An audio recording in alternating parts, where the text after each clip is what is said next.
Bapak-bapak dan ibu-ibu, mohon untuk menempati tempatnya masing-masing. Insyaallah daurah pada sesi yang kedua ini akan kita segera mulai. Dan untuk jawaban ibu-ibu sudah ada. Satu.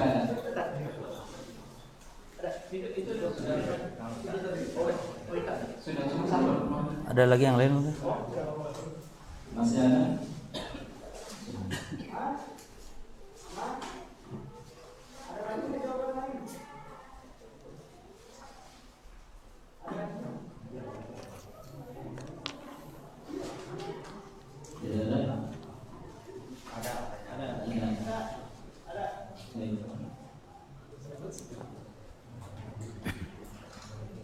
Baik, Bapak Ibu semuanya, kita akan mulai kembali daurah pada sesi yang kedua ini, insya Allah sampai dengan jam 11 dan jam 11 sampai 11.30 paling telat 11.45 sesi tanya jawab. Ya, untuk ibu-ibu sama, nanti pertanyaannya dituliskan di kertas, dikumpulkan ya, dan untuk bapak-bapak bisa langsung bertanya. Baik. Kami persilakan kepada Ustaz untuk melanjutkan pada sesi yang kedua. Bismillahirrahmanirrahim. Alhamdulillah Rabbil Alamin. Wassallallahu wasallam wa baraka ala nabiyina Muhammadin wa ala alihi wa ashabihi wa tabi'in wa man tabi'ahum bi ihsanin ila yaumiddin wa sallama tasliman katsira, amma ba'd. Para ikhwan dan akhwat kaum muslimin wa muslimat azakumullah, kita membaca risalah yang kedua karya Syekh Shalih bin Fauzan ibn Abdullah Al-Fauzan hafizahullah taala. Beliau di sini menjelaskan tentang 9 prinsip ahli sunnah wal jamaah. Beliau juga memberikan sebuah muqaddimah yang kita baca dimulai halaman 1 ya. Wa qala Syekh Shalih bin Fauzan ibn Abdullah Al-Fauzan hafizahullah. Berkata Syekh Shalih bin Fauzan ibn Abdullah Fauzan, semoga Allah menjaga beliau. Alhamdulillahi Rabbil Alamin hadana lil Islam. Segala puji hanya milik Allah Rabbul Alamin, Rabb penguasa alam. Rabb ini berjamaah diartikan pencipta, penguasa dan pengatur, itu Rabb. Jadi Rabb itu adalah Al-Khaliqul Malikul Mudabbir, pencipta, penguasa, pengatur semesta alam. Dan alamin maksudnya segala sesuatu selain Allah. Ya, makanya banyak sekali, luas sekali alam, bukan alam manusia, alam jin, alam malaikat, seluruh alam. Nah, hadana lil Islam, yang telah memberi petunjuk kepada kita kepada Islam. Ini yang dimaksud dengan petunjuk, yakni berupa petunjuk ilmu. Petunjuk al-bayan disebut oleh para ulama. Karena petunjuk ada 2 macam, ada petunjuk hidayatul ilmi wal bayan dan ada hidayatul taufik. Yang kedua hidayah taufik. Ini kita diberi petunjuk kepada Islam sekarang, alhamdulillah. Di mana Allah berfirman, "Wa ma kunna linahtadiya laula an hadanallah." Karena Allah Subhanahu wa taala berfirman, "Wa ma kunna linahtadiya," kita tidak bisa mendapat petunjuk illa ya, laula, seandainya bukan an hadanallah, Allah yang memberi petunjuk. Jadi maknanya ayat ini menunjukkan bahwa tidak ada yang mampu memberi petunjuk kecuali hanya Allah. Wa man yahdillah wa huwal muhtad. Siapa yang diberi petunjuk maka dia memang orang-orang yang diberi petunjuk oleh Allah. Wa nas'aluhu subhanahu, dan kita mohon kepada Allah Subhanahu, yakni yang maha suci, an yusabbitana alaihi, supaya kita diteguhkan di atas Islam tersebut ilal wafati, sampai wafat. Nah, minta petunjuk bukan hanya minta petunjuk saja, tapi minta diteguhkan di atas petunjuk itu sampai wafat. Makanya di dalam membaca ihdinas siratal mustaqim itu maknanya 2 di situ terkandung jemaah. Ihdinas siratal mustaqim, yakni minta petunjuk jalan yang lurus, dan yang kedua juga minta diteguhkan di atas petunjuk sampai wafat. Kama qala ta'ala, sebagaimana Allah Ta'ala telah berfirman, ya ayyuhalladzina amanu ittaqullaha haqqa tuqatih wa la tamutunna illa wa antum muslimun. Syahidnya di sini, wala tamutunna illa wa antum muslimun. Wahai orang-orang yang beriman, bertakwalah kepada Allah dengan sebenar-benar takwa, dan jangan sekali-kali kalian mati kecuali kalian dalam keadaan sebagai seorang muslim yang berserah diri kepada Allah Subhanahu wa taala. Syahidnya di ayat ini mana? Wala tamutunna illa wa antum muslimun. Itu maksudnya sampai wafat, ilal wafah. Ya. Kemudian wa alla, dan alla ini adalah gabungan dari kata an dan la. Jadi agar tidak. Ini kita mohon kepada Allah agar jangan, agar tidak. Yuzigha qulubana, menggelincirkan hati kita. Ya. An yuzigha qulubana, menggelincirkan hati kita atau memalingkan hati kita ba'da idhadana, setelah kita mendapat petunjuk. Jadi jangan sampai hidayah itu dicabut lagi oleh Allah Subhanahu wa taala. Dan sebagaimana Allah berfirman dalam surah Al-Imran, Rabbana la tuzigh qulubana, wahai Rabb kami, janganlah engkau la tuzigh qulubana, jangan engkau palingkan hati kami ba'da idhadana, setelah engkau memberi kami petunjuk.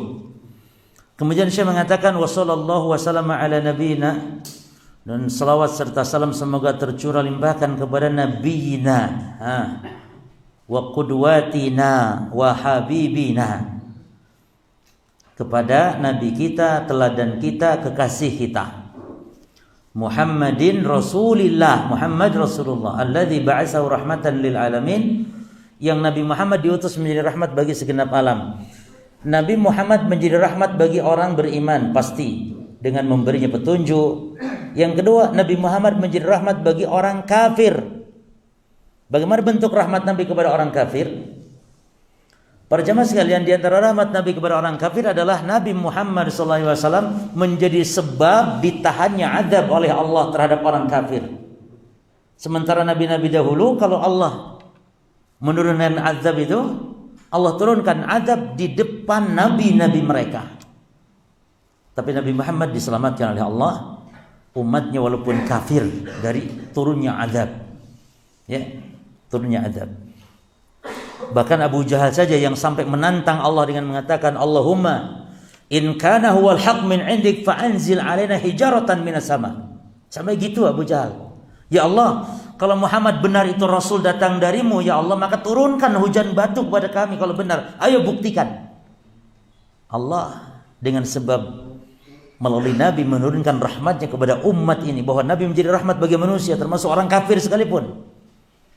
Nabi menjadi sebab tertahannya azab Allah Subhanahu wa taala kepada Abu Jahal.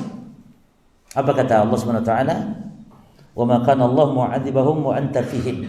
Allah tidak menyiksa mereka selama engkau ada di tengah-tengah mereka, wahai Muhammad. Demikian pula Nabi Muhammad menjadi rahmat bagi orang munafik, hatta rahmat bagi binatang, rahmat bagi segenap alam. Orang munafik mendapat rahmat dengan sebab Nabi Muhammad apa jemaah? Walaupun dia kafir, ya, pura-pura Islam, namun dengan sebab itulah dia mendapat keamanan. Makanya orang munafik kan enggak diperangi di zaman Nabi. Ini bentuk keamanan, adalah bentuk rahmat dari rahmatnya Nabi Muhammad sallallahu alaihi wasallam. Taib radhiyallahu an ashabihil bararah. Semoga Allah meridhai kepada para sahabat al-bararah yang baik, al-athhar yang suci, al-muhajirin minhum al-ansar, baik yang muhajirin ataupun yang ansar. Nah, disebut muhajirin duluan daripada ansar memang menunjukkan keutamaan sahabat itu yang dahulu adalah muhajirin lalu ansar. Wa man tabi'ahum bi ihsanin, dan juga siapapun yang mengikuti mereka muhajirin dan ansar, yakni para salafus saleh, bi ihsanin dengan baik, ma ta'aqabul lailu wan naharu, selama siang dan malam itu datang silih berganti. Ta'aqab itu silih berganti, datangnya malam dan siang. Apa artinya, ikhwan? Kalau malam dan siang itu datang masih secara silih berganti teratur, berarti maknanya belum kiamat. Berarti kalau sudah sampai berganti, ya berarti sampai hari kiamat. Maka ini ungkapan sama dengan hal ungkapan tadi. dan yang mengikuti mereka dengan baik ma ta'aqabul laili wan nahar, selama belum kiamat atau sampai hari kiamat.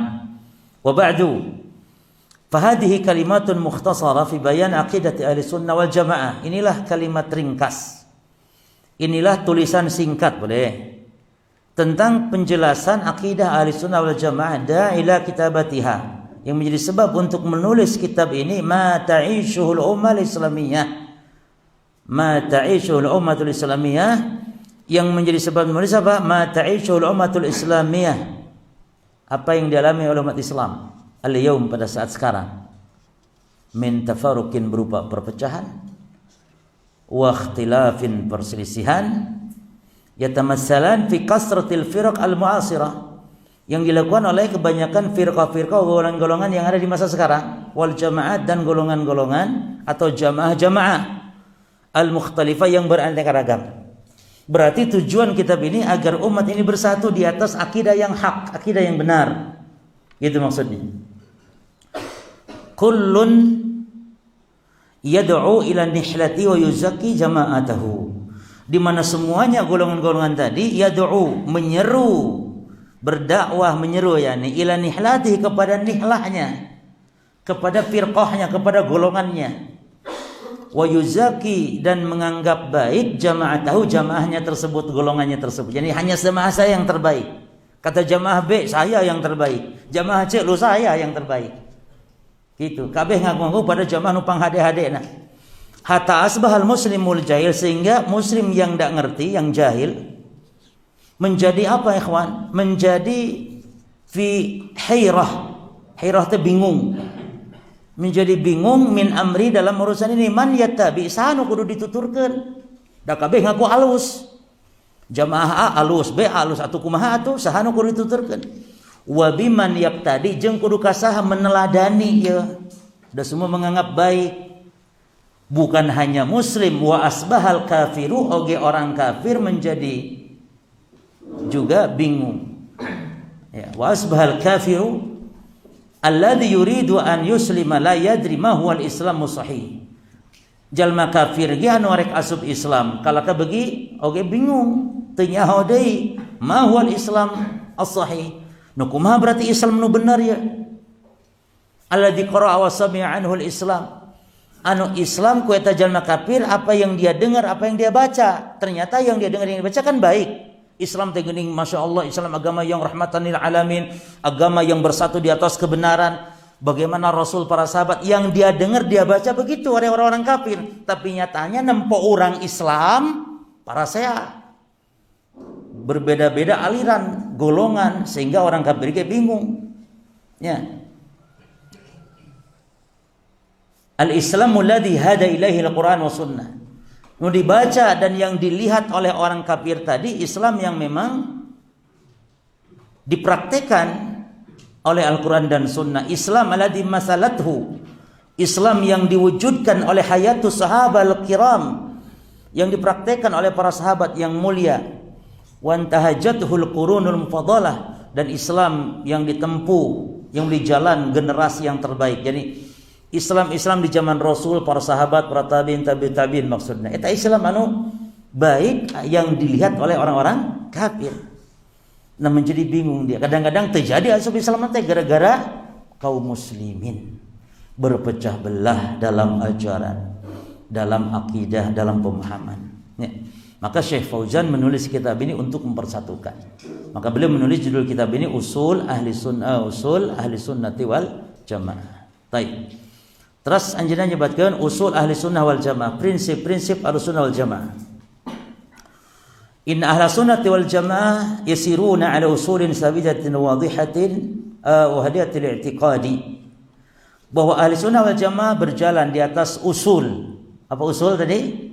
Dasar, prinsip sabitatin yang teguh, ya, yang kuat, wa wadihatil i'tiqad, yang jelas akidahnya, wal amal oge amalanna, wasuluk oge prilakuna. Wa hadhil usul al azimatu mustamidatun, dan usul yang agung ini, dasar-dasar yang agung ini, mustamidatun, berpedoman min kitabillah, dari Al-Qur'an, wa sunnati Rasulih SAW, dan di sunnah Rasulnya SAW, dan juga wa ma kana alaihi salafu hadhil ummah, yang berpegang juga dengan apa yang ditempuh oleh para salaf dari umat ini. Siapa salaf dari umat ini? Minas sahabati wat tabi'in wa man tabi'ahum bi ihsanin. Yakni para sahabat, para tabi'in, yang mengikuti mereka dengan baik. Wa hadhil usul, dan usul-usul ini, di prinsip-prinsip dasar ini, tatalakhasu fi ma yali, dirangkum dalam poin-poin berikut ini. Al-aslul awal, yang pertama dulu. Ada semuanya berapa jemaah? 9. Ya, 9 poin. Yang pertama dulu. Al-aslul awal, lihat di halaman 3.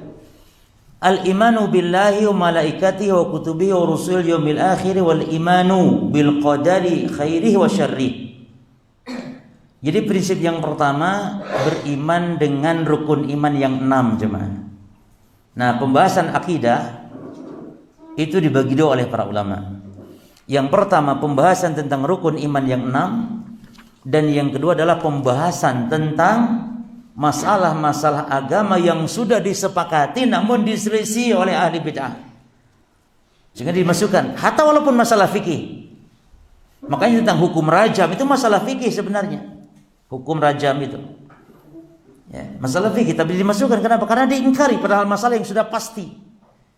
Termasuk juga hatta masalah ngusap sepatu itu masuk pada bab akidah oleh ulama. Kenapa? Karena orang Syiah mengingkarinya padahal itu adalah perkara yang sudah pasti.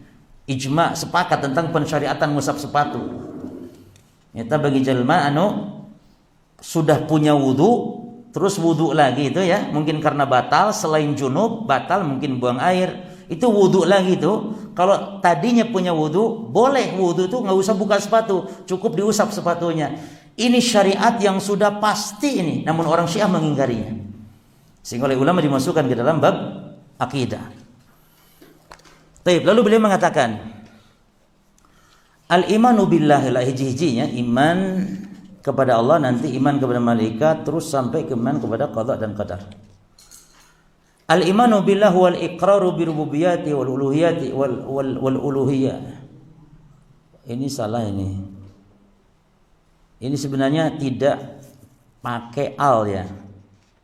Karena kalau pakai domir uluhiyatihi, jadi sebenarnya yang benar ini alnya dibuang ikhwan ya. Ini wal iqraru bi rububiyatihi wa uluhiyatihi. Nya, alna dipiceun, sok antum ganti. Wa uluhiyatihi. Ya'ni al-iqrar bi anwa'it tauhid salasah. Ini menetapkan jenis-jenis tauhid yang 3. Baik. Pembagian tauhid jamaah tidak harus 3 sebenarnya. Karena pembagian tauhid itu ditinjau dari 2 tinjauan. Yang pertama ditinjau dari muwahhidnya orang yang bertauhid. Yang kedua ditinjau dari zat yang ditauhidkan, yaitu Allah. Jika ditinjau dari orang yang bertauhid, maka tauhid terbagi 2. Ini kewajiban orang yang bertauhid. Yani macam tauhid bi'tibaril muwahhid. Tauhid ditinjau dari orang yang bertauhid ada 2 saja. Yang pertama tauhidul ilmi, yang kedua tauhidul amal. Apa artinya? Yani kewajiban hamba yang pertama mentauhidkan Allah, yang pertama yani mengilmui, tauhidul ilmi makanya disebut. Yang kedua kewajiban hamba itu mengamalkan tauhid. Nah, yang kedua tauhidul amal. Dengan ungkapan lain nih ikhwan, tauhidul ilmi itu ungkapannya adalah tauhidul isbati wal ma'rifat. Tauhidul isbati wal ma'rifat itu nama lainnya tauhidul ilmi. Hanya kewajiban itu menetapkan saja, mengilmui, menetapkan saja. Nah, ini tauhid apa ini yang harus kita ilmui, kita tetapkan, kita ketahui. Ini tauhid rububiyah dan asma wa sifat.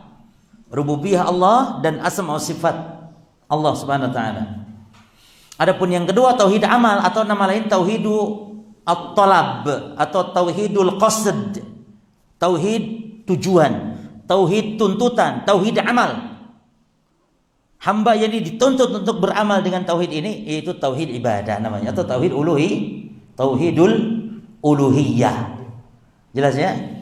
Nah, sekarang tauhid ditinjau dari Allah itu sendiri, dari zat Allah, maka ada rububiyah, ada uluhiyah, dan ada asma wa as-sifat. Dan pembagian ini ikhwan, itu pembagian yang diambil dari dalil-dalil dengan cara tatabu wal istiqra, dengan cara penelitian dicari dari dalil-dalil yang tujuannya untuk memudahkan saja pemahaman. Di zaman Nabi nggak ada pembagian ini, dan Nabi juga nggak pernah membagi bahwa dalam bahasa Arab ya ada isim, fiil, huruf, juga nggak ada di zaman Rasul. Rukun solat, surut, syarat-syarat solat tidak ada di zaman Rasul. Ilmu seperti ini dipelajari setelah Nabi wafat, para sahabat wafat, oleh para generasi para ulama dalam rangka memahami saja, dalam rangka memudahkan, yakni dalam rangka takrib, pendekatan pemahaman. Jelas ya? Sama hanya rukun solat, tapi orang sepakat, semua ulama sepakat. Rukun solat ya ini sepakat. Nah, dan itu diambil dari dalil-dalil. Misalnya, rukun solat adalah baca Fatihah. Dari mana dia ambil? Dari dalil. Karena Nabi mengatakan la solata liman lam yaqra bi Fatihatil kitab. Tidak sah solat bagi yang tidak membaca Al-Fatihah. Berarti kalau tidak sah ini rukun. Maka dikelompokkanlah sesuatu yang menjadi rukun solat apa saja selain bacaan Al-Fatihah. Sama hanya tauhid dibagi ada 3, berkaitan dengan tauhid itu sendiri ada 3, misalnya rububiyah, uluhiyah, asma sifat dari ayat-ayat Al-Quran. Dalam Al-Fatihah saja terkandung. Ketika Allah berfirman, Alhamdulillah Rabbil Alamin, Ar-Rahmanir Rahim, Maliki Yaumiddin, ini semua adalah imma rububiyah Allah atau uluhiyah di situ, atau ada di situ asma wa sifat. Ar-Rahmanir Rahim asma wa sifat. Nah, jadi rububiyah, uluhiyah, asma sifat ini bukan pembagian yang sifatnya bid'ah, baru, nggak ada di zaman Nabi sehingga haram, tidak. Tapi itu adalah merupakan cara, metode para ulama untuk memahamkan. Dan memang demikian kenyataannya. Al-Quran menjelaskan 3 jenis tauhid ini di dalam Al-Fatihah, terutama di awal-awal Al-Quran. Terus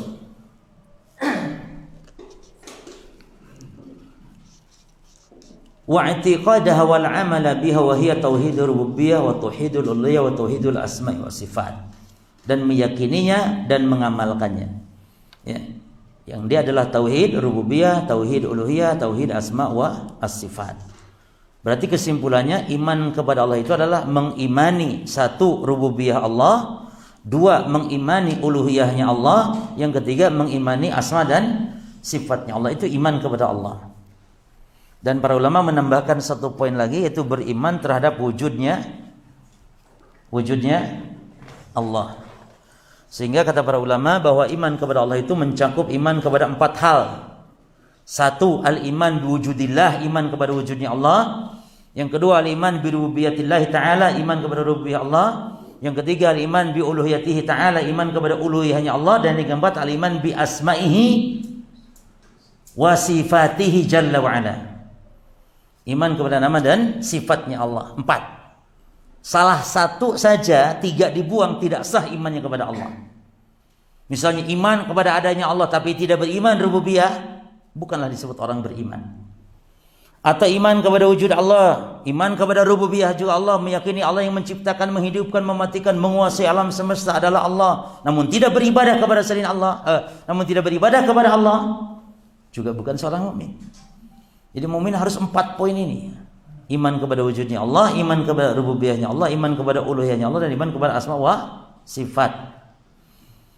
Terus beliau mengatakan satu persatu, fa tauhidur rububiyyati ma'nahu tauhidullah ta'ala bi af'alihi. Nah, ini definisi kalau ditanya ma huwa tauhid rububiyyah? Apa itu tauhid rububiyah? Jawabannya adalah ifradullah ta'ala bi af'alihi. Mengesahkan Allah Ta'ala dengan perbuatan Allah, atau terhadap perbuatan Allah. Apa perbuatan Allah itu? Banyak sekali jemaah, dirangkum dalam 3 poin perbuatan. 1, al-khalqu, pencipta, perbuatan Allah itu. Yang kedua, al-mulk, al-milku, pemilik atau penguasa. Dan yang ketiga, at-tadbir, pengatur atau pengaturan. Nah,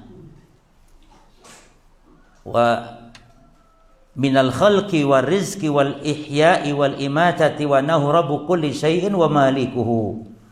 Jadi Allah adalah mencipta berupa penciptaan, pemberian rizki, ihya menghidupkan, wal imatah mematikan, dan dia Allah Rabb segala sesuatu dan malikuhu. Allah itu Rabb segala sesuatu dan maliku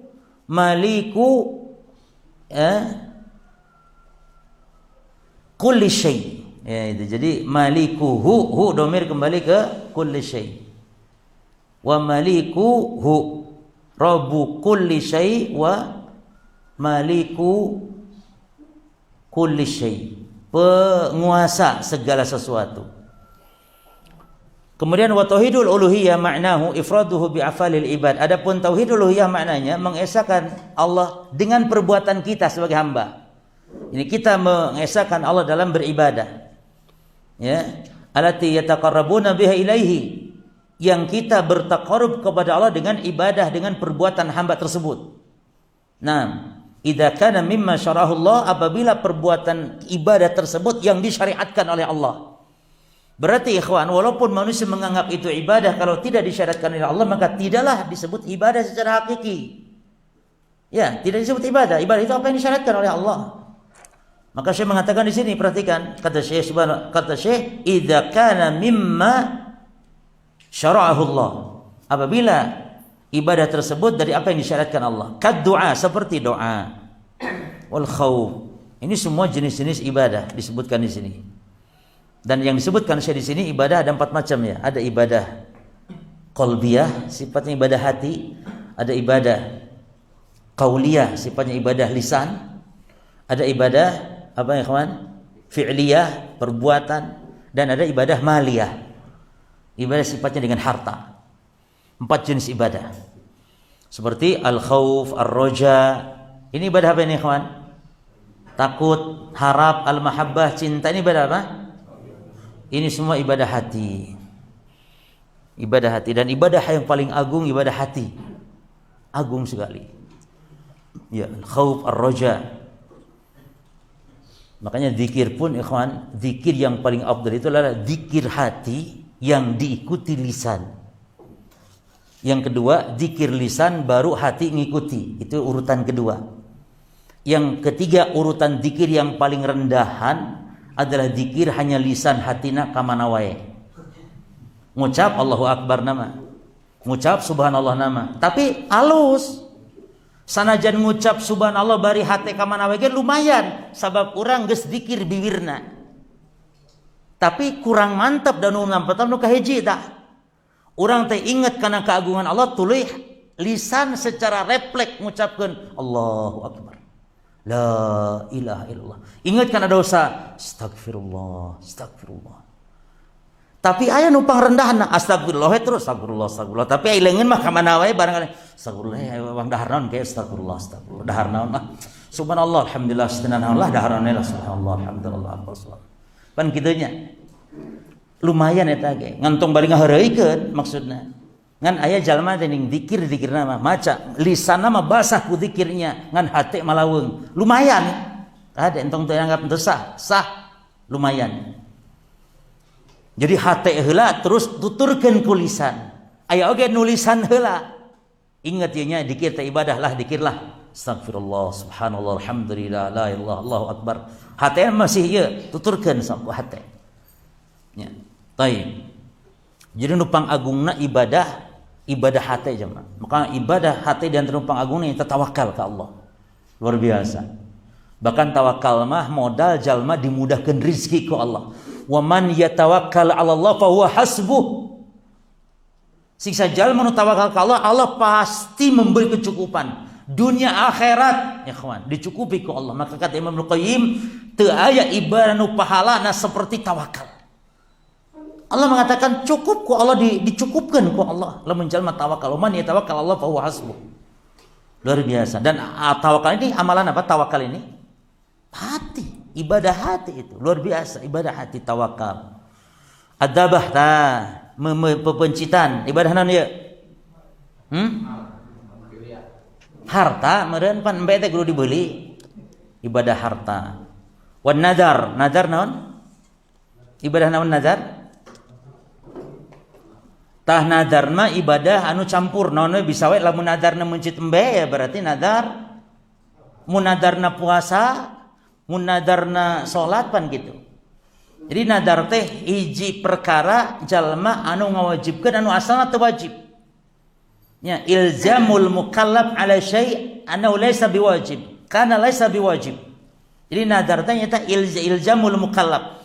Hiji hamba ngawajibkeun anu asalna teu wajib. Matak nadar teh dicarek ku agama, entong nadar teh. Dan nadar teh ngaripuhkeun diri jamaah. Nya salat teh teu wajib, puasa teh teu wajib. Derajeuna nadar misalnya kieu. Kuring nadar karena Allah rek puasa 3 poe. Tah puasa 3 poe anu asalnya henteu wajib menjadi apa? Wajib. Makanya nadar itu sah apabila yang dinadarkan hal yang bukan wajib. Kuring nadar lah karena Allah rek salat lohor ayeuna. Ari lohor mah da geus wajib teh kudu dinadarkeun ge atuh jamaah. Jadi nadar mah ye puasa Senin Kemis. Kuring nadar karena Allah engke Senin jeung Kemis rek puasa. Tah Senin Kemis jadi wajib tah. Makanya Nabi ngalarang. Nahan Nabi sallallahu alaihi wasallam anin nadar. Cek Ibnu Umar. Nabi ngalarang nadar. Teu meunang nadar. Bahkan sebagian ulama mengharamkan nadar teh. Atuh kumaha cek Quran contoh engko ieu teh ibadah geuning nadar teh. Tah kahade jemaah. Jadi nadar teh disebut ibadah ku pedah ditujukeun karena Allah jeung nadar disebut ibadah lamun urang teh memenuhi nadar. Lain ditinjau tina memulai nadar. Kartos memulai nadar lain ibadah. Memulai nadar. Tapi menunaikan nadar yang sudah kadung nadar dan nadarnya karena Allah menjadilah dia sebuah ibadah. Itu kaidahnya itu. Jadi aya ibadah nu geus kadung kudu dilakukeun nyata nadar teh. Jeung para ulama ngaharamkeun aya nu ngamutlakeun nadar teh nu dimaksud nadar muqayyadnya. Nadar muqayyad teh nadar anu aya aya implik-implikna gitu. Kuring nadarnya embel-embelna, kuring rek nadar mencit embe keur tatangga engke kerja kanu fakir miskin rek sedekah 2 juta rek itu rek ieu lamun cager gering. Teh nadar nu pang goreng-gorengna. Cek Kanjeng Nabi la yustakhraju illa minal bakhil. La yustakhraju illa minal bakhil. Nadar kitu teh teu kaluar angin ti jalma nu bakhil keket mengkene cap jahe koret. Daek sedekah teh lamun cager gering, lamun teu cager embung sedekah pan eta jalma gitu. Kuduna mah jamaah sedekah heula engke Allah masihan kacageran. Sok sedekah. Kanjeng Nabi tadawau bi sedekah. Apek aranjeun gerak berobat ku cara lobakeun sedekah. Sedekah teh jamaah nolak bala nu rek datang oge bisa ngangkat bala nu keur aya. Sedekah teh. Sedekah. Jadi nadar teh disebut ibadah lain ngamimitianana tapi menunaikan nadar anu geus nadar. Nya nadar. Terus naon ieu al-istighosah, al-isti'anah wal isti'adati wal istighosah. Taib naon bedana antara tilu ieu ya?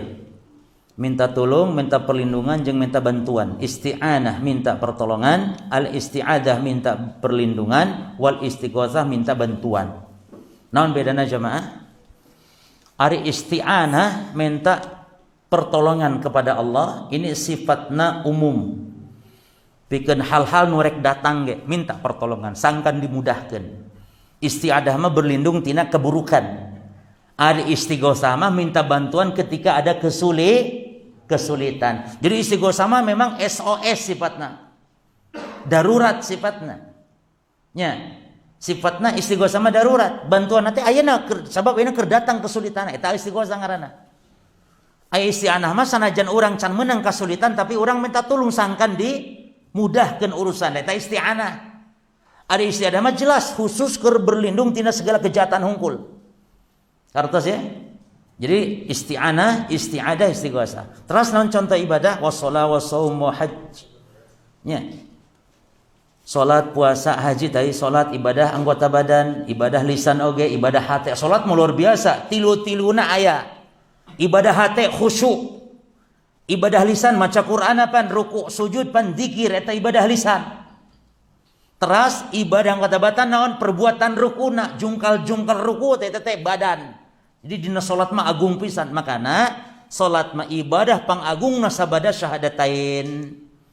termasuk rukun di antara rukun Islam, bahkan sing sajalma nu meninggalkan salat diponis kafir ku agama. Saking beratnya meninggalkan salat jemaah. Ngan khilaf ulama ngeunaan jalma nu ninggalkeun salat ku pedah sangheuk. Lain mengingkari kewajiban salatnya. Lamun ceuk mazhab Hambali sakali we teu salat sanajan sangheuk kafir. Tapi mayoritas ulama dan ieu nu raji insyaallah lamun jalma meninggalkan salat tapi masih meyakini kewajiban salat namun mungkin faktor tahawunan wa takasulan, ieu jalma memang sangheuk ieu jalma. Tapi ngarasa ieu teh dosa, salat wajib, ngan hukum pada datang sangheuk sekali kadang teu salat kitu henteu nepikeun kalah kafir. Tapi lamun sangheuk nya ngan unggal poe tara salat saumur hirup, bari meyakini kewajiban salat, ta ieu mah cek Syekh Ibnu Utsaimin mah ari saumur hirup teuing mah tuh pira korek disebut orang Islam keneh. Mun sangheukna sapoe atuh sakali gitu mah nya. Jadi loba salatna daripada teu salatna, tapi lamun loba teu salat daripada salatna anggar kafir masing atanapi sanajan meyakini kewajiban salat ge. Jelasnya. Jadi orang nu salatnya tidak lepas dari dua kemungkinan. Yani tarikus shalah juhudan, meninggalkan salat karena mengingkari kewajiban salat, ijma' ulama kafir eta jelema.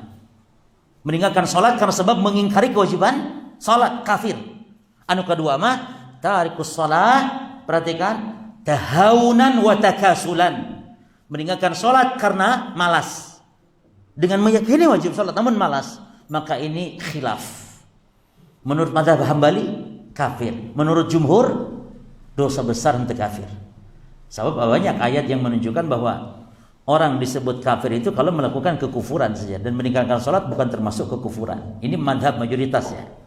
Dan itu yang rajih wallahu alam. Tapi Syekh Ibnu Utsaimin merinci, kalau orang Islam yang tidak salat tadi lebih banyak tidak salatnya daripada salatnya, kafir, cek Syekh Utsaimin mah.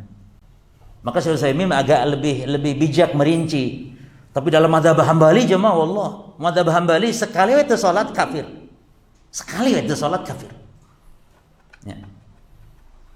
Tapi lamun cenah lebih banyak lebih banyak salatnya, jadi bolong-bolong tapi salatnya lebih banyak, tidak kafir. Ini menurut Syekh Ibnu Utsaimin rahimallahu taala. Teras pada jemaah.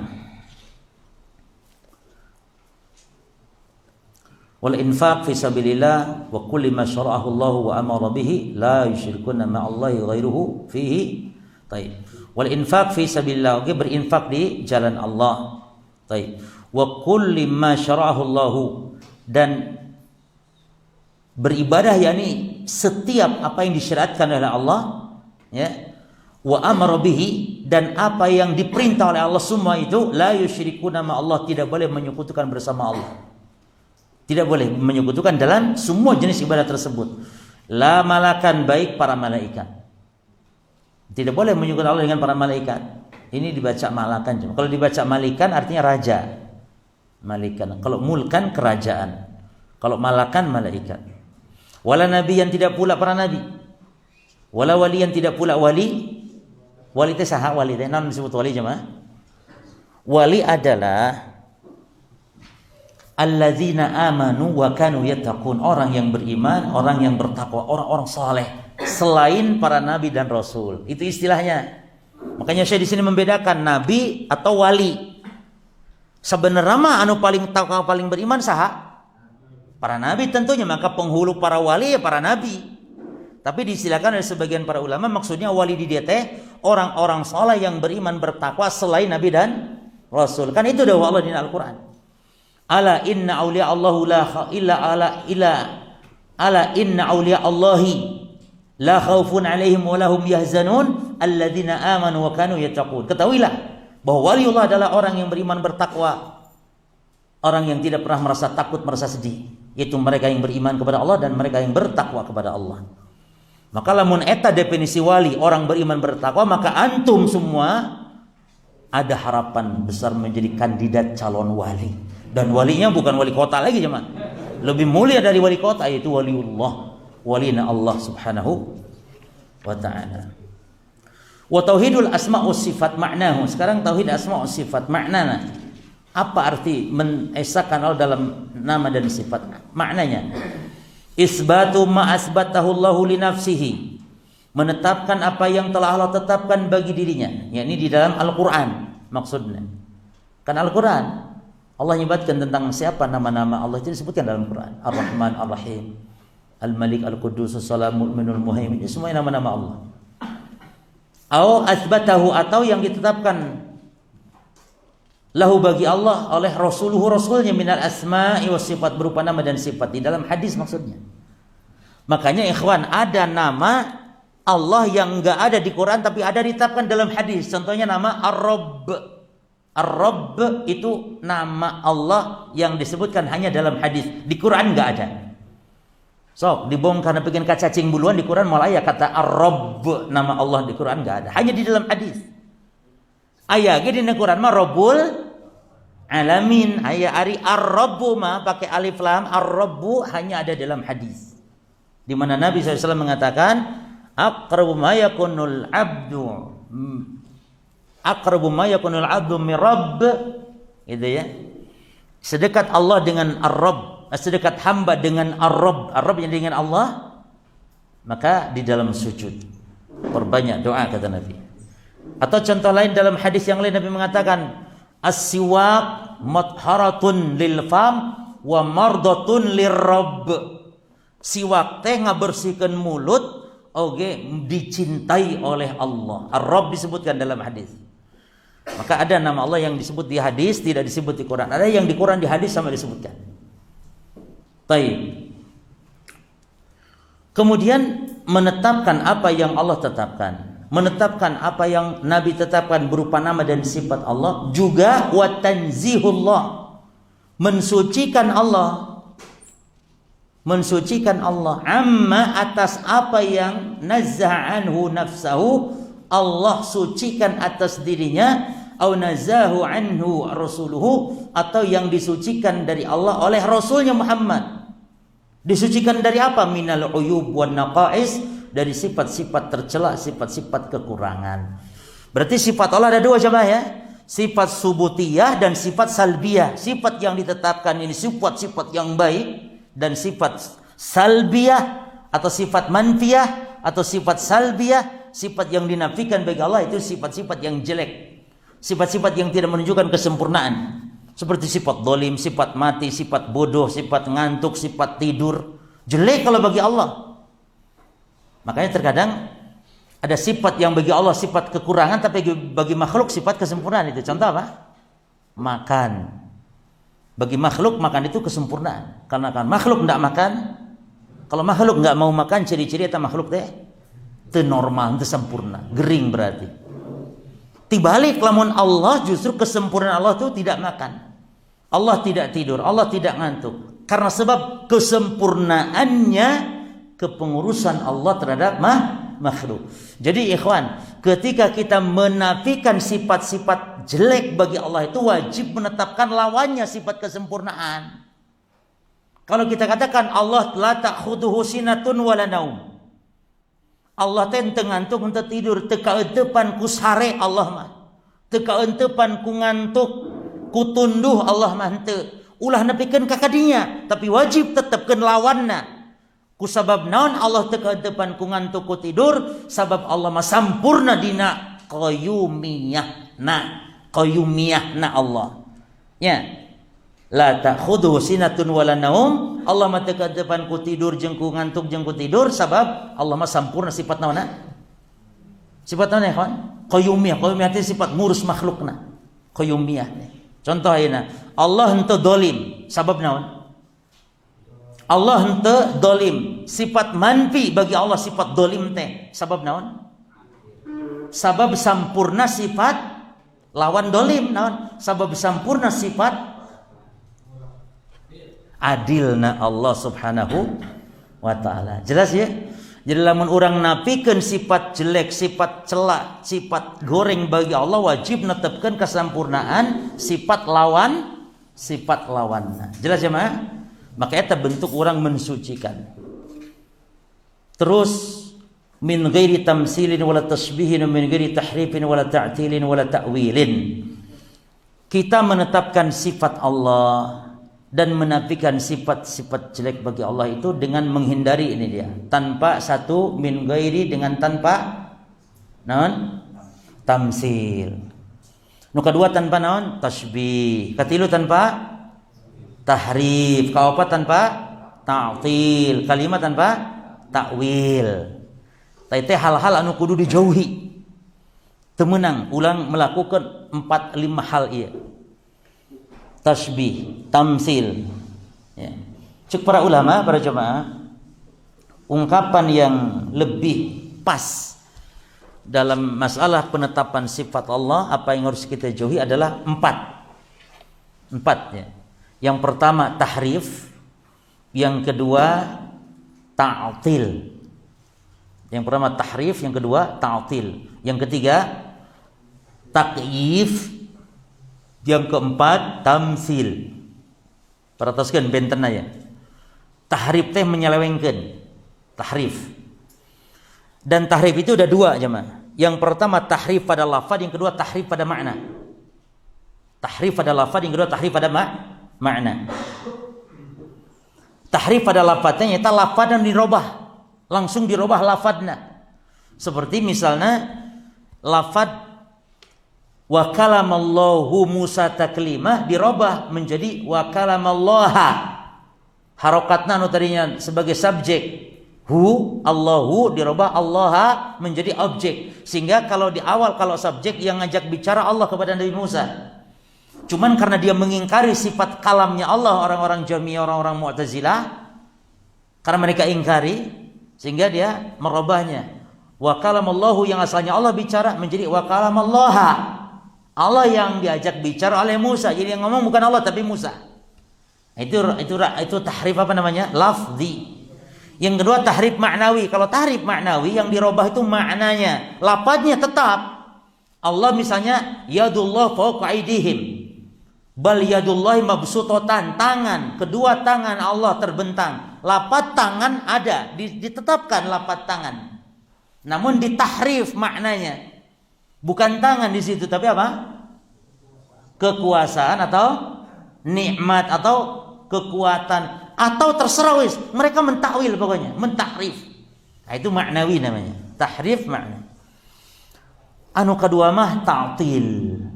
Ta'til teh naon? Ta'til teh tina atala artinya kosong, artinya mengingkari. Mengingkari.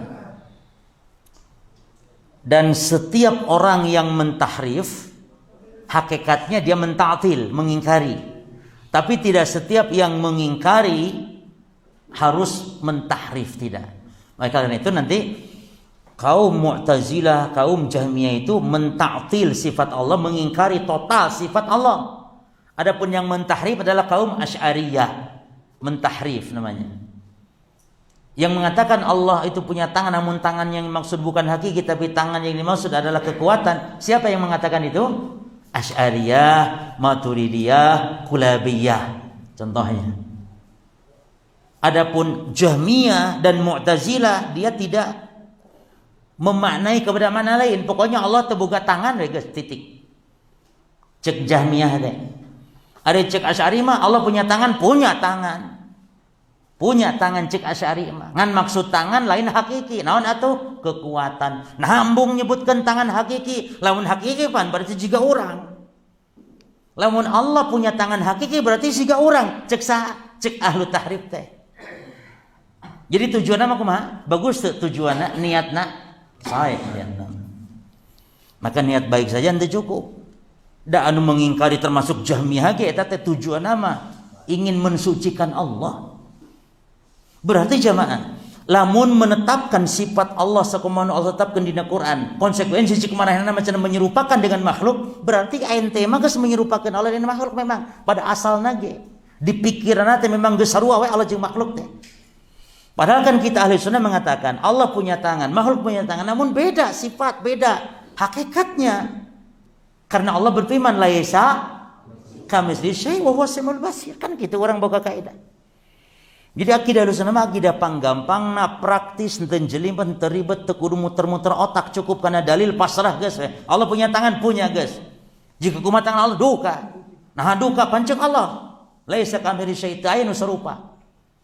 Bisa orang nyebutkan siga hiji kana bentuk, lamun orang hiji geus nempo, dua ngadenge berita anu bisa dipercaya, kakara bisa nyebutkan kumaha tangan Allah. Ayeuna sana nyebutkan bentuk tangan Allah teu aya pan. Urang can panggih jeung Allah bentukna kumaha pan gitu. Berita atau teu aya berarti cukup urang mah kumahana teh wallahu alam. Jadi serahkan kepada Allah ilmu Allah tentang bagaimana, tentang kaifiat, tentang hakikatnya. Tapi kita wajib menetapkan Allah punya tangan. Dan tidak mesti harus sama. Oh kita saja makhluk kawan, antum punya tangan, gajah boga leungeun, meja boga kaki, sarua wae pan. Ngaran mah sarua kaki, ngaran mah sarua tangan, tapi hakikatna makanya tidak setiap yang sama dalam nama sama dalam sifat, sama dalam kaifiat dan hakikat, tidak harus sama. Itu kaidah. Dan ini kaidah ahli sunnah. Tidak mesti setiap yang sama dalam nama sama pula dengan pemilik nama. Ini kaidah kita ahli sunnah. Dan ini adalah membantah kepada kaidah ahli bidah yang batil, di mana kata mereka menetapkan samanya nama berarti sama pula dalam semua sifat. Berarti mereka kalau mengatakan Allah punya tangan, persis menyerupakan Allah dengan kita, kata mereka. Makanya ahlu ta'til itu sebelum mereka mentaktil telah terlebih dahulu mereka telah mentamsil, menyerupakan yang sebenarnya. Maka setiap mu'atil mumathil, setiap mu'atil mumathil, setiap orang yang mengingkari sifat Allah, hakikatnya dia juga telah menyerupakan Allah dengan makhluk. Karena apa? Karena alasan mereka mengingkari sifat Allah, alasan mereka karena kalau menyetapkan, kata mereka sarawat dengan menyerupakan makhluk. Jelas ya, Mak? Baik. Maka 4 hal hindari. 1 tahrif, kedua ta'til. Yang ketiga ikhwan, takyib dan tamsil. Takyib dan tamsil. Naon takyibnya itu? Takyib teh membagaimanakeun, mengumahakeun. Ari tamsil mah nyarupakeun. Ngan ada istilah beda dengan terjemahan bahasa urang ini dengan istilah dalam bahasa Arab atau dalam istilah. Ari takyib mah jeung tamsil ikhwan bedanya, tolong diperhatikan dan ini penting. Takyib teh terjemahan mah naon membagaimanakeun. Tamsil mah terjemahan naon menyerupakan. Tapi secara istilah mah tolong perhatikan bedanya. Takyib adalah zikru kaifiyati sifat, zikru kaifiyati sifat, menyebutkan bagaimananya tentang sifat Allah, itu takyib ya. Menyebutkan bagaimananya sifat Allah Subhanahu wa taala bi ghairi muqayyadah bil mumathil atau bidun muqayyadah bil mumathil, tanpa menyebutkan padanan. Menyebutkan bagaimana sifat Allah tanpa menyebutkan padanannya. Itu namanya apa? Takyif. Contoh, wajah Allah teh bulat 7 meter persegi. Tangan Allah teh panjang 7 meter. Itu namanya takyif. Menyebutkan bagaimana sifat Allah tanpa menyebut padanan. Adapun tamsil adalah, perhatikan ikhwan, zikru kaifiyati sifat muqayyadatan bil mumathil. Adapun tamsil artinya menyebutkan bagaimana sifat dengan menyebut padanan. Contoh, tangan Allah seperti, seperti, wajah Allah seperti. Kalau tadi kan enggak, wajah Allah bulat 7 meter persegi atau 7 apa? Atau tangan Allah panjang 7 meter. Itu namanya apa? Takyif. Tangan Allah seperti tangan saya. Itu namanya apa? Tamsil. Ya tamsil. Buku ieu siga buku ieu atau siga naon? Siga kotak tisu ieu namanya naon? Tamsil. Buku ieu mah panjang berlebarna teh sakieu. Eta namanya takyif. Jelas ya, Mak? Baik. Ta opat ieu teh hade dihindarkan. Tahrif, ta'til, ya. Kemudian takyif dan tamsil. Takwil, Syekh Didir nyebutkeun istilah ada takwil. Takwil teh sarua jeung tahrif. Ya. Namun yang baik kata para ulama, ungkapkan jangan ungkapan takwil kepada mereka yang menyimpang itu. Ungkapkan saja tahrif. Jelas? Jadi cukup ungkapkan tahrif. Karena ta'wil itu kan ada makna yang baik memang, tapi kalau tahrif kan jelek, nggak ada yang baik tahrif itu. Maka ungkapkan dengan lafaz tahrif. Dan Allah di Quran menyebutnya apa? Wa yukallimuna wa yuharrifuna al-kalim an mawadhihi. Allah menyebutnya tahrif. Wa yuharrif, terhadap orang yang suka mengotak-atik syariat, ayat-ayat nas-nas Allah seperti orang-orang Yahudi, Allah menyebutnya apa? Wa yuharrifuna al-kalim an mawadhihi. Mereka mentahrif kalam dari tempatnya. Ya, Allah tidak menyebut yu'awwil, tidak, tapi yuharrif. Maka ungkapkan lafaz tahrif. Taib. Kama qala ta'ala, sebagaimana Allah Ta'ala berfirman, laisa kamitslihi syai'un wa huwas samiul basir. Surat Syura ayat 11 ya jemaah, itu merupakan kaidah yang dipegang kuat oleh ahli sunnah dalam penetapan nama dan sifat Allah. Cukup kita dengan kaidah ini. Yani laisa kamitslihi syai', tetapkan Allah tidak serupa dengan suatu pun. Tetapkan ini. Ini bantahan kepada kaum mumasilah tadi, yang membagaimanakan, yang menetapkan. Dan memang ikhwan, penyimpangan kaum mumasilah tidak banyak dalam masalah sifat-sifat Allah. Penyimpangan kaum yang menyerupakan Allah dengan makhluk ini tidak banyak, kecuali memang orang-orang yang agak-agak gila sedikit saja. Bagaimana Allah sama dengan kita? Katanya kan Allah itu sama dengan kita, wajah Allah sama dengan wajah kita, kan tidak banyak yang menyimpang seperti itu. Namun ada, seperti Karomiyah namanya, Muhammad bin Karam. Muhammad bin Karam termasuk sekte sesat yang dia dalam nama dan sifat Allah adalah menyerupakan Allah dengan makhluk. Dan dalil mereka apa jemaah? Dalil mereka kuat sebenarnya. Kalau bagi orang-orang yang bisa tertipu bisa. Dalil mereka itu begini. Kenapa kami katakan wajah Allah sama dengan wajah kami? Kenapa demikian? Karena Allah berfirman dalam Quran, mestinya berfirman dengan sesuatu yang kita ketahui.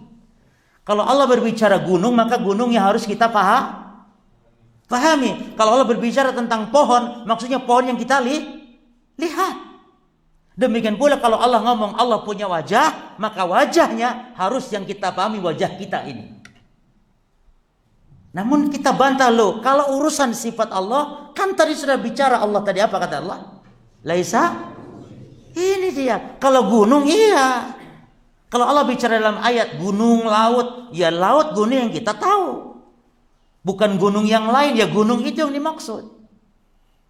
Tapi ketika bicara tentang sifat Allah, kok bisa disamakan dengan makhluk? Karena Allah telah berfirman, laisa kamitslihi syai'. Jadi ada jemaah golongan yang sesat seperti ini menyerupakan Allah dengan makhluk, namun jarang. Yang ada golongan yang mengingkari atau menyelewengkan atau mentakwil tadi. Banyak kalau itu. Yang mengingkari sifat Allah dan yang menyelewengkan. Jelas ya?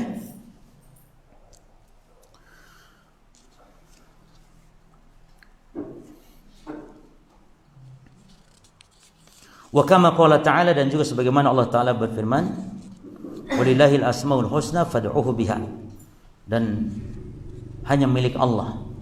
Dari mana terjemahan hanya jemaah? Walillahil asmaul husna.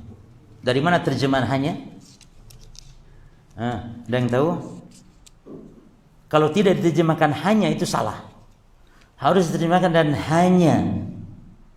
Dari mana terjemahan hanya? Mendahulukan objek. Di dalam bahasa Arab, setiap objek yang didahulukan yang harusnya diakhirkan, namun ini kok didahulukan objeknya, itu berfaedah pembatasan. Ya. Taqdimu ma haqqahu ta'khiru yufidul hasra. Takdim, mendahulukan. Takdim, mendahulukan yang seharusnya diakhirkan adalah berfaedah pembatasan. Kan awalnya atau harusnya awalnya ini harusnya pada asalnya adalah al asmaul husna lillah. Tapi ketika lillahnya didahulukan, maka berfaedah pembatasan. Termasuk na'budu iyyaka. Asalnya begitu. Tapi ketika iyyaka na'budu, awalnya natawakkal 'ala Allah. Awalnya begitu, tapi 'ala Allah didahulukan 'ala Allahnya. Falyatawakkalul mutawakkilun, maka berfaedah pembatasan ini. Hanya kepada Allah bertawakal, hanya kepada Allah beribadah, hanya milik Allah lah nama-nama yang husna. Fad'uhu biha, dan berdoalah dengan nama-nama tersebut. Taib.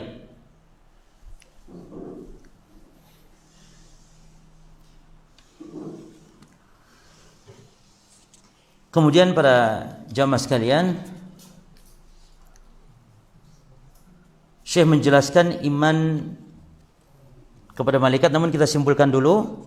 Jadi kesimpulannya beriman kepada Allah adalah mencakup beriman terhadap rububiyah Allah, di mana rububiyah maknanya mengimani semua perbuatan-perbuatan Allah. Allah yang menciptakan, menghidupkan, mematikan. Hanya Allah satu-satunya zat yang memberikan rezeki. Allah yang memberikan kepada kita kehidupan dan kematian. Allah yang memberi kita rezeki. Allah yang menciptakan langit bumi. Jadi semua perbuatan Allah Subhanahu wa taala. Yang kedua, meyakini hanya satu-satunya Allah zat yang berhak disembah, diibadahi, dimintai tolong. Kita berdoa kepada Allah, berdoa, takut, harap, cinta. Ini semua adalah harus diperuntukkan hanya kepada Allah. Yang ketiga, nama dan sifat kita tetapkan sebagaimana yang telah Allah tetapkan dalam Quran.